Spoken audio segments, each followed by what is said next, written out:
खुलेगा रिया का राज? ये सवाल इसलिए क्योंकि अब सीबीआई तमाम चीजों को खंगालेगी। सीबीआई को सौंप दिया गया है केस।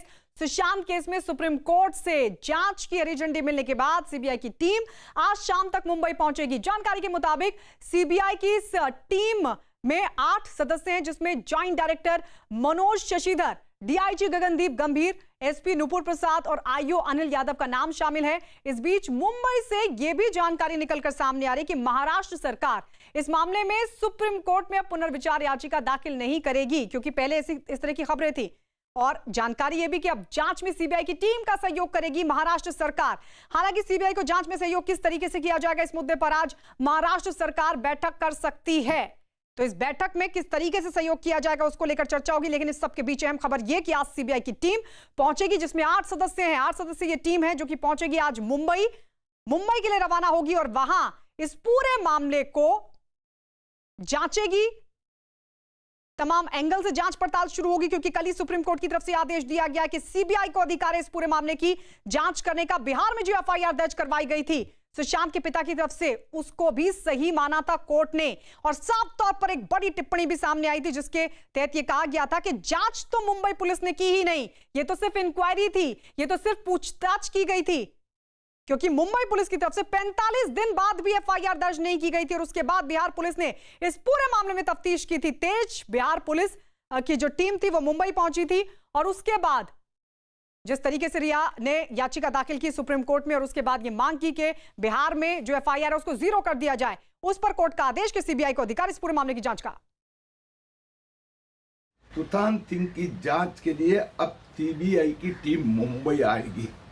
मैं आशा रखता हूं कि अब की बार मुंबई पुलिस कमिश्नर और मुंबई म्युनिसिपल कमिश्नर मुख्यमंत्री कार्यालय के पर्सनल सेक्रेटरी की तरह बिहेव नहीं करेंगे और कोऑपरेट करेंगे। सीबीआई की टीम सुशांत सिंह राजपूत मामले की जांच के लिए उनके उस फ्लैट में भी जाएगी जहां सुशांत ने खुदकुशी की थी। सूत्रों से मिली जानकारी के मुताबिक सीबीआई टीम सुशांत के फ्लैट में सीन ऑफ क्राइम की पूरी छानबीन करेगी। बताया जा रहा है कि इस दौरान सीबीआई की टीम डमी की मदद से खुदकुशी की घटना को रिक्रिएट करेगी और डमी को पंखे से लटकाकर भी मामले को समझने की कोशिश करेगी। सीबीआई की कोशिश इस मामले की जांच वैज्ञानिक तरीके से करने और नतीजे तक पहुंचने पर है। इसके लिए एडवांस टेक्नोलॉजी की भी मदद ली जाएगी। सीबीआई की टीम इस मामले से जुड़े सभी संदिग्धों के अलावा सुशांत के दोस्तों, पड़ोसियों और उनके घर वालों के भी बयान दर्ज करेगी। सीबीआई सुशांत की मौत में फाइनेंशियल एंगल से भी जांच करेगी।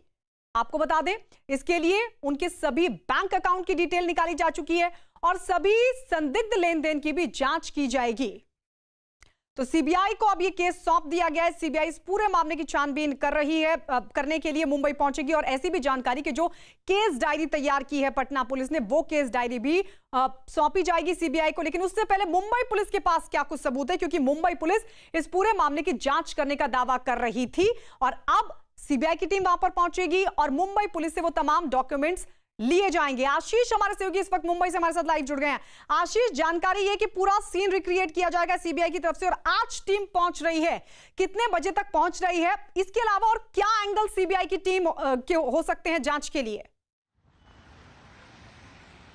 जी, अब तक जो जानकारी उभर कर सामने आई है उसमें डीआईजी सुवेज हक, जो मोहम्मद सुवेज हक हैं, उन्हें जो है कोऑर्डिनेशन की जिम्मेदारी दी गई है। लिहाजा मोहम्मद सुवेज हक मुंबई पुलिस के अभिषेक त्रिमुखे, जो कि इस केस की इंक्वायरी कर रहे थे, ऑफिसर थे, उनसे जो है सारे दस्तावेज कलेक्ट करना, इसके अलावा सारी चीज़ों की जानकारी इकट्ठा करना, 56 बयान जो दर्ज किए गए थे उन बयानों की कॉपी, फॉरेंसिक ऑडिट कराया गया था सुशांत सिंह राजपूत के बैंक अकाउंट का, वो फॉरेंसिक ऑडिट, इसके अलावा फॉरेंसिक रिपोर्ट, पोस्टमार्टम रिपोर्ट, जो सीडीआर निकाले गए थे, उन सारी चीज़ों को इकट्ठा करने में जुट गई है। जो स्पेशल टीम बनाई गई है वो तकरीबन आज रात तक जो है वो मुंबई पहुंचेगी और इसके बाद कल से सीधे इन्वेस्टिगेशन पे ही जो है पहला चरण सीबीआई की टीम का होगा। जो जानकारी उभर कर सामने आई है उसके मुताबिक पहले सीन ऑफ क्राइम रिकंस्ट्रक्ट करने की कोशिश है, जिसमें डमी पुतले का इस्तेमाल किए जाने की तैयारी लगभग तय मानी जा रही है, जिसके तहत कल सुशांत सिंह राजपूत का जो फ्लैट था उस फ्लैट में scene of crime CBI reconstruct करेगी, ताकि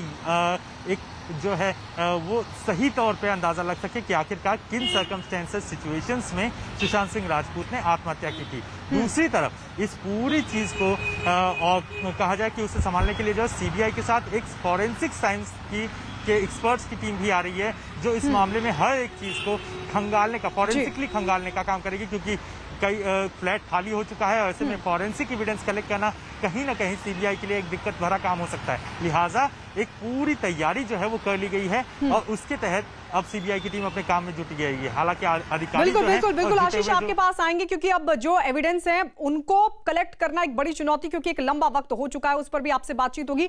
लेकिन इस बीच ये भी बता दें कि सुशांत सिंह केस में ईडी की पिछले 2 घंटों से फिल्म निर्माता रूमी जाफरी से जारी है पूछताछ। ईडी के मुताबिक रूमी जाफरी सुशांत के साथ एक फिल्म बनाने वाले थे, जिसके सिलसिले में पूछताछ के लिए उन्हें बैंक और इनकम टैक्स के दस्तावेजों के साथ ईडी दफ्तर तलब किया गया और उनसे पूछताछ की जा रही है। ईडी जाफरी से फिल्म के साइन होने और उसकी एडवांस रकम और फिल्म के निर्माता और फाइनेंसर के बारे में जानकारी जुटाना चाहता है। और इतना ही नहीं, ईडी ने यह भी जानने का तय किया है कि क्या रिया चक्रवर्ती को भी कोई एडवांस रकम दी गई थी या उन्होंने फिल्म के लिए खुद को हीरोइन लिए जाने की शर्त रखी थी। ये तमाम चीजें हैं जिनके बारे में रूमी जाफरी से पूछताछ ईडी की तरफ से की जाएगी, जो फिलहाल पूछताछ जारी है। आशीष हमारे सहयोगी हमारे साथ लगातार बने हुए हैं। आशीष, इसको लेकर कोई अपडेट मिल पा रहा है? रूमी जाफरी वहां पर पहुंचे थे, पूछताछ चल रही है, और ये कितना महत्वपूर्ण साबित हो सकता है इस पूरे मामले में?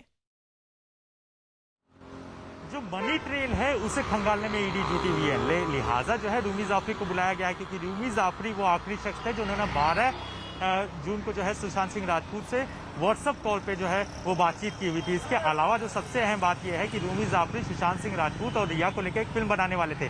इस फिल्म के लिए लोकेशन लंदन भी शूट हो गई थी, लंदन का लोकेशन शूट तय किया गया था। इसके अलावा जो ट्रांजैक्शन, जो मनी ट्रेल, अगर फिल्म बनाए जाने की जो जानकारी उभर कर सामने आई है सुशांत सिंह राजपूत के साथ रूमी जाफरी की, तो ऐसे में क्या फिल्म बनाने को लेकर किसी तरह का कॉन्ट्रैक्ट किया गया था, किसी तरह का एग्रीमेंट किया गया था, फिल्म का फाइनेंसर कौन था, इसके अलावा फाइनेंस की ट्रेल क्या थी, प्री प्रोडक्शन के लिए जो इन्वेस्टमेंट किए गए थे वो किस तरह से किए गए थे, वो किसके अकाउंट से ट्रांजैक्शन किए गए थे। इसके अलावा रूमी जाफरी कहीं ना कहीं सुशांत सिंह राजपूत और रिया के काफी करीबी थी।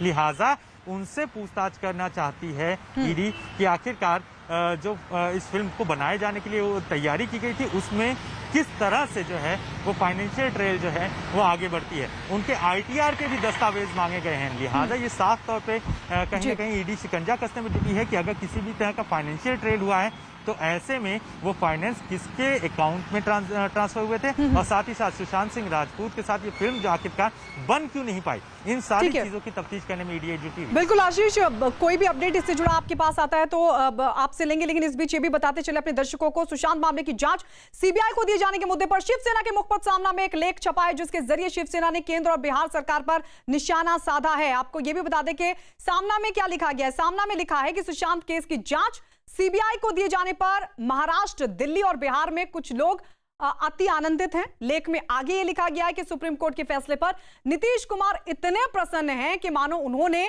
बिहार विधानसभा का चुनाव जीत लिया हो। सामना में यह भी लिखा गया है कि महाराष्ट्र सरकार सुप्रीम कोर्ट के फैसले का पूरा आदर करती है, लेकिन जिस तरह से मुंबई पुलिस की प्रतिष्ठा पर सवाल उठाए गए और राजनीतिक कीचड़ उछाला गया वो गलत है। सामना में आगे क्या लिखा है वो भी आपको बता दें। उन्होंने लिखा है कि बिहार की पुलिस वालों को मुंबई में क्वारंटीन करने का तर्क देकर मामले की जांच सीबीआई को सौंपी गई, और अगर ऐसा है तो आज हिंदुस्तान का संविधान आंसू बहा रहा होगा। ये तमाम बातें शिवसेना के मुखपत्र सामना में लिखी गई हैं। और इस बीच सुशांत सिंह राजपूत के चचेरे भाई और बीजेपी विधायक नीरज बबलू ने ट्वीट कर इंसाफ की उम्मीद जताई। उन्होंने क्या लिखा वो भी आपको बता दें। उन्होंने ट्वीट कर लिखा, हमारी जीत तभी होगी जब दोषी सलाखों के पीछे होंगे। ये तो जीत की ओर बढ़ने के लिए पहला कदम था, साथ बने रहिए, जीत अभी बाकी है। माननीय सर्वोच्च न्यायालय के इस फैसले से देश की कानून व्यवस्था पर विश्वास और बढ़ गया है। ये सुशांत के चचेरे भाई नीरज बबलू की तरफ से ट्वीट किया गया है। इस बीच आपको बता दें, बिहार के डीजीपी, जी हां, बिहार के डीजीपी गुप्तेश्वर पांडे का कहना है कि इस मामले में बिहार पुलिस की आलोचना गलत है। उन्होंने उम्मीद जताई कि सीबीआई की जांच सुशांत सिंह राजपूत को न्याय जरूर दिलाएगी। मुझे जितनी गालियां दो मुझे स्वीकार है, सुशांत को न्याय मिलना चाहिए। मैंने इस केस को उस मुकाम तक पहुंचा दिया और माननीय सर्वोच्च न्यायालय का फैसला हो गया कि सीबीआई अनुसंधान करे, तो मेरा मकसद पूरा हो गया। मैं सुशांत को न्याय चाहता हूँ। बाकी मुझे किसी चीज में रुचि नहीं है, मेरा कोई शत्रु नहीं है, मेरी से कोई दुश्मनी नहीं है। सबके प्रति मेरे मन में आदर का भाव है, सबका मैं सम्मान करता हूँ। और इस बीच आपको बता दें, एनसीपी नेता शरद पवार ने सुशांत मामले की जांच सीबीआई को सौंपे जाने के सुप्रीम कोर्ट के फैसले का स्वागत किया। शरद पवार ने एक ट्वीट किया। शरद पवार ने ट्वीट कर क्या लिखा, वो आइए आपको बताते हैं। शरद पवार ने लिखा कि सुप्रीम कोर्ट ने सुशांत सिंह राजपूत मामले की जांच प्रक्रिया सीबीआई को ट्रांसफर करने का आदेश दिया है।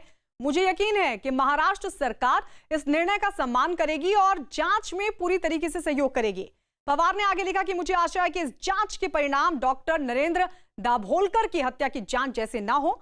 2014 में सीबीआई द्वारा शुरू की गई डॉक्टर नरेंद्र दाभोलकर हत्या की जांच का अभी तक कोई हल नहीं निकल सका है।